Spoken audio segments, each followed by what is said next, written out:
This is Tom. He runs a $1 million per year remodeling company. He wants to scale to $5 million per year while personally taking home at least $500,000. My name is Anthony.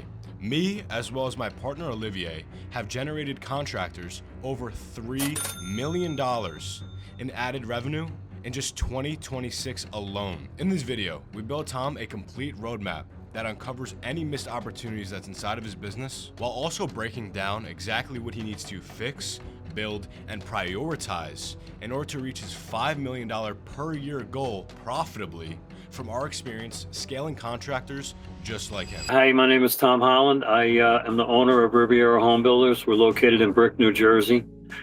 We do a lot of renovations on homes, a lot of major renovations, adding second floors, lifting houses.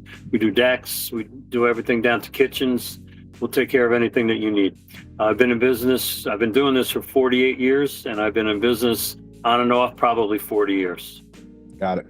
Okay. What, as of right now, what are you making right now to take, as far as take home pay?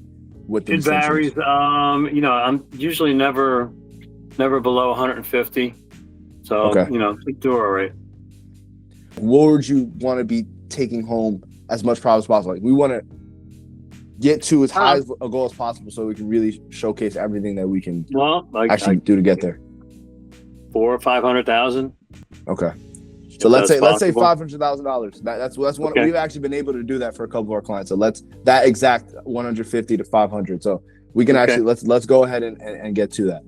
Tom isn't trying to make a small improvement to the business. He wants to build a company that's 5 times larger with increased profit margins. He told us the business roughly pays him around $100,000 per year. Based off the numbers he's giving us, he makes around 10% net margin, meaning his company annually generates around $1 million. His goal is to personally take home $500,000 from the business. So that means we have to take his company from $1 million annually to $5 million annually, while maintaining and ideally improving how much profit he's getting. That means we need to figure out how to build Tom a $5 million per year remodeling company that actually pays him his goal of $500,000 per year profit. And that's exactly what we spend the rest of the call doing. So when we kind of think about what's going to be in the way of stopping you to, number one, build the business that can actually be able to be sold, and number two, actually take home, about 3 times more profit than you're taking home right now. As far as profit margins go, we really need to be looking at the pre-construction process and the production process. So kind of tell me a little bit around how exactly you're managing your pre-construction process. Are you losing? Do you know how much you're making marginally per job? Do you know what your gross margin is per project? Well, they all vary. I've been pulling in, with these bigger jobs that I'm doing, I'm probably pulling in at least 60,000 per job for the big ones. Okay, so that's 60%. No, 50 or 60,000 per job. Okay, and how much is that? How much are you total? Is the total estimate for those jobs? I have a bunch of them now. So I have one at 330, 350, 375, and 475. Okay, so you're making about. This one that I'm doing now is gonna wind up coming in about 800,000. Okay. And on average, you're taking home about 50 to 60,000. Is that what you're taking home, or is that what the business is taking home after all of materials, labor, any subs? No, myself. Do you know how much the business is taking home? So aside from your take home, what, on a $400,000 job, for example, what would you guys be taking home? Just from the business before you pay yourself. So just only after materials, labor, subs, stuff like that. Shit, that's hard to think of. I couldn't even say. Maybe 100 then. Okay. So that's going to be about. That's after materials and also that's tax, insurance, and all that. Okay, that's going to be about 25% gross margin on average. Before we could build Tom a growth roadmap, we needed to solve a problem that stops a lot of remodeling companies from growing. Tom gave us a general idea of what his company was producing, but we didn't have one clear picture of what it actually made each month, what it kept, and also what his most profitable projects were. Until you have those numbers clear, you cannot confidently decide what needs to change or the biggest opportunity that's in your business. At a minimum, every remodeler should have a dashboard showing monthly revenue, gross profit, net profit, owner compensation, average project value, sold gross margin, earned gross margin, close rate, and their current backlog. For Tom, getting these numbers clear can calculate how many at-a-level projects we need in order to reach his $5 million revenue goal at his desired gross margin. It also shows us whether his team can profitably handle as many jobs as we need him to get in order to get to his goal. To apply this to your own company, take your last 3 completed projects and compare the estimated labor, subcontractors, timeline, materials, and margin against what actually happened. That difference will usually tell more about your business, what's holding you back, than revenue alone. So do you have a process right now in place where you know exactly how much to quote each job to make a certain amount of gross margin? I do not. Okay. So then I think the number one thing as far as getting you to $500,000 profit before we even start touching on getting more projects in is simply going to be having a process in place where we know exactly before we send out an estimate how much we need to quote this project to make at least 50% gross margin. That's kind of the key performance indicator that we have with our clients, that with each project, right? This is not what you take home. You're not taking home 50% of the project value, but you're costing the estimate enough so that once all of the materials, labor, subs are all taken care of, you're taking home about 50% gross margin, which means that we're actually going to have to we're going to have to see during the construction process, are there any leaks in the profit that you guys are making? So are there typically, when you're doing a project, are there any delays that are happening? Are there any change orders that are happening? There are. How smooth would you say the production process is right now? Fairly smooth. There's not many delays. We're handling it. Got to get permit updates, and we always run into stuff, especially with this current project, because the house is so old. As soon as we open something up, we got another 2 days worth of work because it's because it's ancient. Got it. Okay. And these projects are you typically doing these full home renovations? Is that like kind of what most of your job flow is right now? Not really the whole thing, but lately, like I said, I was telling Anthony, I have these add levels, tearing the roof off, adding another floor. I have 4 of them coming up. So got it. I guess it's a steady flow of that. Yeah. And how much are you quoting for those projects? Those are the ones I was talking about before with 350, 375. I go on a 475. Well, actually, it's going to be like 6 because we're putting a pool in too. Okay. So for on average, the added level projects, and I remember we spoke about this before, we actually want to focus on those added level projects simply because of the fact that you're in an area where that is the biggest issue, right? Like you're in the Jersey Shore, sea levels are rising. When you can add another level on top of the foundation of the house, that makes the home so much more valuable for those homeowners. So I think like I said, let's go in and let's focus on these added level projects. Okay, because that's probably the biggest change that we've been able to make inside of our clients' companies is just simply focusing on one type of project. And when we can focus on that project, now we can figure out exactly all of the job costing metrics that we need to have, everything that our entire quoting process, and also our marketing is going to be a lot more simplified so that we can actually hit these ideal homeowners constantly. So you said before, these added level projects typically range from $375,000 to $400,000, right? And some of them are higher. Yeah, like one is $475,000 for the added level, and then there's outside stuff that's making it $625,000. Okay. And let me ask you, when it gets higher than $400,000, are you making more profit, or is the profit like I guess, margin, is it pretty much staying the same? Should be getting more. I haven't done the one yet. I mean, most of the ones I've been doing are in the threes. So Got that other one is probably gonna be starting that in September. So Okay. we'll get an idea. And when it gets over 400,000, what exactly, you said you add, like a pool gets added. What are other things that can get added to those projects where we're able to increase how much you're able to quote for? Yeah. So pool, a deck that goes with it, outdoor kitchen, something like that. Yeah. Got it. And I know you maybe don't have like a clear number because it's probably a super specific question, but out of those projects, like out of those level projects that you'd get in, how many of those are turning into like more than just the add a level? So maybe you add a deck, maybe you add a pool, an outdoor kitchen. How many of those projects? I don't know yet. I'm tending to think not many of them. Most of the customers are, the way it is, the houses are so expensive. They're all couples in their 30s that Got it. can sell their house but can't afford to buy another one, so they're just adding. So it's like a sign of the times as far as housing, Yeah. So they kind of, they're kind of scrapping just to get enough money for the build. The one that was going from 475 to 6.25, they're established, and that's why they're adding pools and stuff like that. But pretty much, yeah. I mean, I'd like to get some more of those people that are free spenders, but it's typically they're doing these houses out of necessity. Got it. Okay.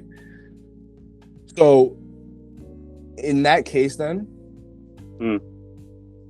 you told me before that the people who are not just doing the add a level projects are the people that are also doing the decks and the pools and the outdoor kitchens. These are people that are already more established, meaning like these are older couples, older families. Right. Got it. Okay. Yeah. Okay. Yeah, and they're usually vacation homes too down here. Most of them are from like Bergen County and Morris County and stuff. Okay. Yeah. So these are people vacationing from. They got friggin' makes sense. $3 million vacation home. It's crazy. Yeah. Makes sense. Okay. Yeah. So in that case, then, let's think about it like this. With those projects that are going from the normal rate of 375 to 400,000 to the 600,000, I asked you this before, but I want to get clearer on it so that now we know by increasing this dial, we can actually double the amount of profit that you guys are making. Just so I'm clear, are those projects, are you making, let's say, like $300,000 from those projects, as opposed to you making the $100,000 from those projects? Like, how much more profit are you making when you add another service on top of the add a level? Yeah, well, I'll get a percentage. So, I'll get, say, 20%, 25% of what they're charging me. I take that, I throw it on the top, and then I price it out that way. Okay. So just so I'm clear, the margins are the same from like originally, like how much you're making total from the project, from what you would originally make. Let me give you an example. If you go ahead and you give an estimate for an add a level project, right? And you go ahead and you sign the project for $400,000, let's say. And the homeowner says, "Oh, I actually want to add a deck on top of this plus a pool." Yeah. So now, and maybe an outdoor kitchen on top of that, right? So maybe the project goes from $400,000 to $600,000. Yes. Just so I'm clear, how much more profit? And let's say you're making about $100,000 initially with the add a level. How much more profit would you be making if the homeowner goes ahead and expands their project to that $600,000 amount? Maybe another 50. Okay. So we would be making, just so I'm clear, you said another 50,000. So we'd be making around 250,000 on that project then? No. So the total price is going to be, say, 6.25. I'll probably make 100, and then maybe another 50 with the extra Got work. It. Okay. Yeah. One of the fastest ways to grow a remodeling company is to increase the value of the projects you already win. Once a homeowner trusts you with a major project, it's often easier to expand that scope than it is to acquire a completely new customer. These project expansions can dramatically increase how much your company profits. In Tom's case, he adds $50,000 in profit with just an expansion. We break down that project expansion strategy more in detail in another video. which I'll link down in the description if you want to check that out after this one. But increasing the value of the project only matters if Tom's able to consistently attract the type of homeowners that are planning this work. And relying on referrals alone will not create consistency. It's very competitive too. There's a million contractors down here. So are you pricing to be competitive with those other contractors? Yeah. And I was saying too, I have an architect that I get a lot of the work from. Yeah. And, you know, I'll kind of pick her brain a little bit and let her, you know, ask her where I am in the mix. And, you know, she'll tell me where I kind of need to be, because I am a little bit lower on most occasions because I don't know, I'm an Ocean County guy. We're a little cheaper down here than Monmouth County. Yeah. But I'll ask her straight up. I'll say, what's the gap, you know, and what do you think I can get away with? And she'll be straight with me. Okay. And are you getting those projects from her? These ad level projects most of the time? Yeah. Okay. I did one for her, and then you know, we had several conversations about differences on the plan and all. I guess she liked the knowledge that I was giving back to her, so she started throwing my name out. And out of 6 recommendations, I've gotten 4. Got it. Okay, that's very good. Pretty good batting average. Yeah, that's very, very good. Yeah. Okay, then but again, in that case, I don't know if it's going to go on forever. So I'm looking to always got to have plan B, C, and D. Yeah. The work that he's getting from his architect right now is strong, but Tom realizes that this might not last forever. That is an important distinction. A full pipeline today does not necessarily mean you have a full growth system. If most of your best projects depend on one person sending them to you, you don't have full control over your demand. Since Tom already closes at a high percentage of the right opportunities, he should continue strengthening that relationship with the architect while building a system that consistently gets more relationships with architects, designers, and homeowners that are ready for these type of projects. And by the way, if you want us to take your company through the exact same thing like we're doing for Tom, book a custom growth roadmap call through the link in our bio or check the pinned comment. We'll look at your business the same way we looked at Tom's in this video, by showing you a clear path to your revenue goals and how we're gonna get to your revenue goals. We're gonna do this by the experience we got from generating millions of dollars for remodeling companies in 2026 alone. If that's the case, then I wanna reframe the way that you think about pricing out these projects, which is that you told me before that you are on with 6 bids that you'd submit for these ad levels, you'll get about 4, right? Well, I have so far, yes. Okay. If we were to increase how much you charge, right? From, let's say on base, you charge $400,000 to $100,000, or sorry, $100,000 more to 5. So you charge $500,000 from what you normally charge on average, right? Yeah. You might close slightly less projects in the long run, right? Like you might not be as competitive and might not sign as many projects, but you're going to make way more money by doing less projects, but at a higher price. Yeah. You know what I mean? Yeah. And that actually saves you a lot more stress, because instead of you having to deal with doing 4 projects all at once, you're only doing 2 projects that you're making way more profit from.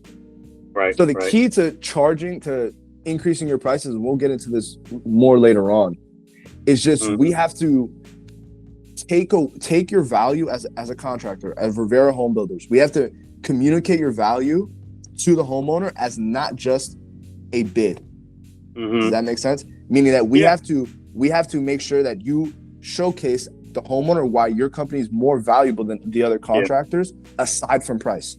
Meaning, like, how good of experience can you deliver? Like everybody can do the job. How good of an experience can you make for the homeowner, right? Yeah. And I think the key is, number one, we might have to outsource to other architects, right? Like I know that you get a lot of work from her, but if you can go ahead and start creating your own pipeline of referrals, right? Now we're going to be able to have a lot more deal flow. We're not only getting in, like if she's giving you 6, imagine if you could have 6 other architects also giving you 6 opportunities to bid, right? Like you're already a super established contractor. You've done amazing work. That's why you're getting all of these recommendations. So let's go ahead and find every single architect in the Jersey Shore. The thing is too, though, with a lot of these jobs, you can't take up too many because then they're not getting the attention that they should. Exactly. That's exactly what I'm saying. But I'm just saying that if we're going to be increasing our prices, we'll get less. We will win less bids from less architects. I got but you. Since we're expanding our network of architects, it's going to make up for it. So, for example, let's say you can take on about 4 projects a month. If you reduce the amount of projects, let's say you're only getting those projects from one architect, maybe now that you increase your prices, you'll only win 1 out of those 6 bids. But guess what? Now you built a network with 4 other architects where now you're winning other bids from them as well at that higher price. Yeah. I see. So by increasing your prices, we're not losing how many jobs you're getting in because we're getting it from multiple sources. Right. The money's still there, and there's less work to it because there's less volume. Exactly. It's more streamlined. Exactly. Right. So later on, I'm going to show you kind of how we're going to be able to upgrade your experience so that so that you can charge more. And not only that you can charge more, the right homeowner will be happy with paying that higher price. Okay. Because that's something that we've been able to implement. I think that's probably one of the biggest things that new things that we've been able to implement for our clients. You cannot scale your construction company by becoming the cheapest contractor. The better path is showing homeowners why your company is worth paying more for. That means selling the planning, communication, and final result, so the homeowner thinks that your company is by far the most professional and quality company out of any they're looking for. We have other videos explaining how remodelers can position themselves around value instead of competing on price. And I'll link that down in the description below if you want to check it out after this one. But Tom doesn't necessarily need more projects to hit his $5 million per year goal. He needs fewer projects at a higher price point while also being more profitable for him.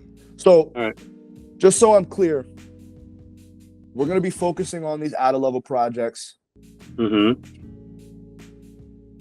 As far as how many projects you're getting in per month right now versus how many you can handle, like tell me right now, how many projects a month do you think you can handle? And I know that you're not just doing out-of-level projects, like you're doing all different types of projects, right? Yeah. How many total projects are you doing per month right now? 4 or 5. Okay. And how many, and what's and the they're all percentage diverse. of those? It's all different stuff. Like right now I'm sitting at a house that we're just doing siding on down in Mantoloking, so just trying to keep my fingers in everything else, because a lot of times to the smaller job, there's a quicker return with the money. True. So that's true. Try and stay diverse. Okay. How many people, or let me ask you this, out of those smaller jobs, let's split it apart as far as the type of projects that you're going to be doing. Let's say these smaller siding jobs, maybe they take, a week, a couple of weeks to finish. Versus but you're going to get a quicker return on investment that you're going to be able to reinvest back into the business. Correct. Versus these bigger out-of-level addition projects that may take months to complete. Right? Yeah. How many of those bigger projects could you handle per month right now? Versus how many of those smaller siding projects could you handle per month? Yeah, I'd like to keep it at two of the bigger ones per month. Okay. Because I don't want to get spread too thin. Got it. And like I said, I'm all jammed up on this other one that's like 7 months. So I'm going to see how it goes because I'm supposed to start an edit level on August 10th. And then we're going to try and start another one around a month later. So that'll give me a good indication on how I can keep everything flowing. How you can manage, I had to reach out. I got more subcontractors, this way I'm not relying on one to finish up somewhere because they all have other work too other than my own. Got it. Yeah, I think I found probably the biggest constraint then that's going to stop you from making that $500,000 profit per year. Now, as we're completing these higher margin projects, we can also have your team do way more projects while you're worrying about the bigger ones. Does that make sense? Right. So I think the first thing is that number one, you need to systemize your production process. So do you watch football? I think we spoke. I think we've spoken about the NFL. Yep. Do you watch I'm a football? guy. Sure. What's your favorite team? I don't really have one, but I guess Giants. Giants. Okay. Jets on occasion. Their coach is Vrabel right now. Is he still the coach? No, right now? for the Giants, it's Harbaugh. Harbaugh. Okay. He came from the Ravens. Okay. I'm gonna give you an analogy on what I meant by systemize your production process. Right. Mm-hmm. When let's say the Giants are playing the Jaguars, it's a Sunday game, 1 p.m. They're in New York or at MetLife, right? Does Harbaugh go out and tell all the wide receivers, tell all the quarterbacks, like, all right, I know what to do. Like, I know what the playbook is, but I'm not going to give you guys the playbook. You guys can go out, run your own routes, and do your own thing, come up with your own plays, right? No, he's not going to do that. I'm laughing because I'm like, well, how's he going to string this into business? But it's good. I'm with you, though. You'll see in a second. Most guys that we work with initially, that's exactly how they're running their company. Yeah. Where they don't have clear playbooks in place that can allow their teams to succeed. What I want to go ahead and do is install playbooks into your business that every single person on your team can follow during production so that they can be as successful as possible. So like all of your wide receivers know what routes to run against which defense. They know that clearly, they studied it, and now when the situation comes, they know exactly how to execute.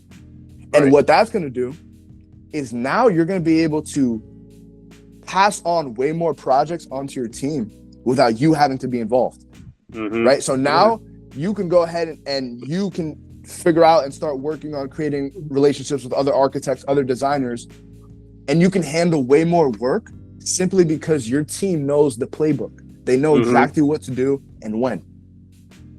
Okay, so that's going to be the first thing. And now that we have systems, right? Like now that we know, okay, this is going to be our playbook for success. These are going to be the playbooks that we run that we know are going to be able to not just create, build a project, but build a project so good that the homeowner's referring us to every one of their neighbors, right? Because that's how your company's been alive for over 40 years. Yeah. Right? Simply because you've delivered such a good project that everybody in the neighborhood knows about you. So what we need to go ahead and do is create a playbook that what you follow, pass that on to the rest of the people on your team so that now, number one, you can also hire people now. Right? So now we can go ahead and start hiring more people and expanding your team simply because of the fact that there's systems in place. All that they need to do is like, okay, now we can go ahead and find high quality talent, and they already have a proven playbook, a proven system for them to follow to succeed. All right. Okay. So I think that's going to be the second thing that we need to do is start, number one, systemizing everything in your business. And we'll show you exactly how we do that once we get started. It would just simply be, we'd go in, we'd hop on a call with you, and I would want you to go in and literally like explain to me almost like I'm a 5-year-old exactly what the entire process is going to be as far as when you start a project versus when you end it. So when you're going out for supplies, when you're doing, let's say when you're, building, a frame, or you're supporting, whatever the case might be, you're going to explain that all to me. And then I'm going to turn that live into a full document for you. So by the end of the call, you're going to have full playbooks that you can pass on to your team. All right. So that's probably going to be the first thing that we do after we hop off of this call. Okay. So now that, number one, we can handle more work, right? We have the systems in place to handle more work, and we're charging enough on each project to make enough profit per job. Now, this is the final step. And this is kind of what we initially were going to help you with. And that's going to be the marketing side of things. Yeah. Right. So now we're going to go ahead. And now that the business is actually able to, support a lot of work, that's when we're going to go ahead and we're going to start running a ton of paid ads. We're going to start outreaching to every single designer and architect in the Jersey Shore. We're going to go ahead and we're going to run campaigns across multiple platforms. We're essentially going to transform your brand into the number one brand in the Jersey Shore for add a level and addition projects. Simple. And we're going to do that because we're going to have so much money that we're going to be able to use to spend on advertising from all of the extra profit that you're now making with these jobs. Does that make sense? So think about it like this. If now we're able to make, instead of $100,000 on each at a level project, to $200,000 on each at a level project, and we're getting the same amount of projects, we're actually increasing how many projects we're taking on because our team is able to fulfill on that. Now what we're going to be able to do is we have an extra $100,000. Maybe we take $50,000 of that and we spend that on advertising. And guess what? $50,000 spent on advertising on Google, on Facebook, on yard signs, that's going to make you you're going to be able to outspend every single one of your competitors. Nobody's spending that much on advertising because nobody's making that much profit to spend. Right. I see. Right. So that's kind of how this all loops in together, almost like a web, right? Where every single piece works together cohesively to create that final plan. All right. So just so that we have clarity on kind of how the timeline works, the first thing that we're going to go ahead and do for you is we'll hop off of this call, hop onto another call whenever you're going to be next available. And that's where we're going to do the thing that I told you about before, where we're going to systemize every single part of your business. So that's not even necessarily like around the production, like maybe that you're doing, like calling, there's people that you're constantly calling, things that you're constantly doing in the business that we can go ahead and identify and be like, okay, how can we turn this into a step-by-step and pass this on to another member of our team, right? Yeah. And that's what we're going to go ahead and do. That's going to be the first thing, so we can have the foundation. Once we have that foundation set, then what we're going to go ahead and do is we are going to figure out how to position your company as valuable as possible to these at-a-level project homeowners, so that now you don't have to compete on price, you're competing on value.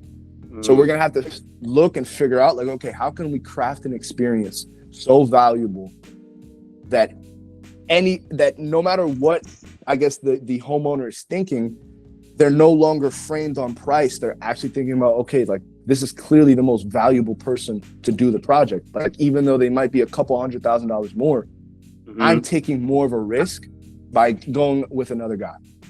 Okay. So that's going to be the second thing. And then the third thing is, along with us doing that, we're going to go ahead and reach out to all of these architects and designers. And then once we have all those things in plan, once we have all those things in tandem, that's when, you remember when I said we're going to transition you to a design build firm? Yeah, right. I remember that. Yes. That's when that's going to happen, because we're already going to have such a big network of all of these people, where all of their projects, they already did the design for, they already did the architecture for the most part. Now all we need to do is go ahead and do the build.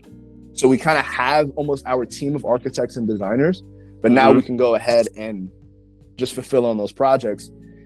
And when we go ahead and we go into step 4 and we start creating a massive marketing campaign for you in the area, these projects that are going to be coming in, we can utilize all of the relationships that we have with our architects and designers for them to do the design and the architecture part, and for us to just do the builds. So we're a true like design build company.